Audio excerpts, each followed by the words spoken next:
পুলিশের সাবেক এসপি হত্যাকারী চৌধুরী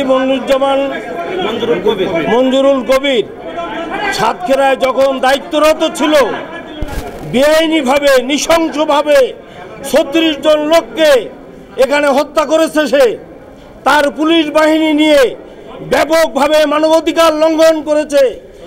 আমরা অনুকূল পরিবেশ পাইনি বলে মামলা করতে পারিনি। ক্ষতিগ্রস্তরা আসছে আমাদের কাছে, বিজ্ঞ আইনজীবীদের কাছে। আজকে অনুকূল পরিবেশ সৃষ্টি হয়েছে।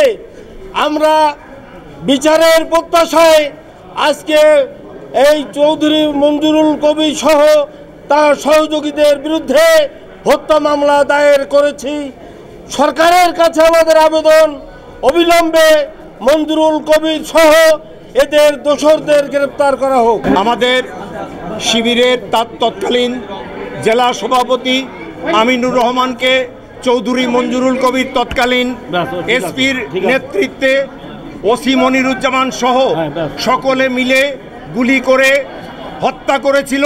তার বিচার চাইতে আমরা পারিনি। তাৎক্ষণিকভাবে দেশের পরিস্থিতির কারণে, রাজনৈতিক পরিস্থিতির কারণে আমরা যারা পরিবেশ পাইনি, আমরা ক্ষুব্ধ ছিলাম। কিন্তু আমরা বর্তমানে তত্ত্বাবধায়ক সরকার প্রতিষ্ঠিত হওয়ার পরে রাজনৈতিক পরিস্থিতির পরিবর্তনের কারণে আমরা মামলা করার সুযোগ পেয়েছি। আজকে আমরা মামলা দায়ের করছি।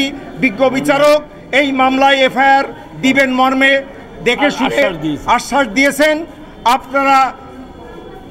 আপনাদের কাছে আমাদের আকুল আবেদন যে এই মেসেজটি অন্তত পুলিশের ঊর্ধ্বতন কর্মকর্তার কাছে, আইজির কাছে এবং স্বরাষ্ট্রমন্ত্রী উপদেষ্টার কাছে এবং দেশবাসীর কাছে এই মেসেজটা আপনারা পৌঁছে দেবেন। এতদিন আমরা মামলা করার সুযোগ পাইনি, আমাদের আরও হুমকি ধামকি দিত। আমরা এখন বিচার চাই, সুষ্ঠু বিচার চাই।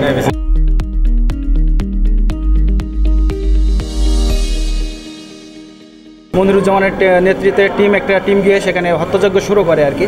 সেখানে ভাইরা খাওয়া দাওয়া করে কেবল বিশ্রাম নিচ্ছিল, কি খাওয়া দাওয়া শেষ পর্যায়ে এমনটা। সেই সময় এই হত্যাযজ্ঞ চালায়। শহীদ আমিনুর রহমানকে দেখা মাত্রই গুলি করে এবং বাকি 7 জন ভাইকে পায়ে গুলি করে এক বিভীষিকাময় অধ্যায় তৈরি করে সাতক্ষীরাতে। এটা সবারই জানা আছে। তো আমরা এখন বিচারের দাবিতে এসেছি। আসলে সঠিক বিচার পাবো এই প্রত্যাশা নিয়ে আমরা এসেছি। মঞ্জুরুল কবির শুধু শহীদ আমিনুর রহমানকে হত্যা করে ক্ষান্ত হন নাই, তিনি 36 জন মানুষকে হত্যা করেছে আসলে সাতক্ষীরার ময়দানে। আমরা এর সুষ্ঠু বিচার চাই এবং সুষ্ঠু বিচার পাবো এই প্রত্যাশায় আমরা মামলা করেছি।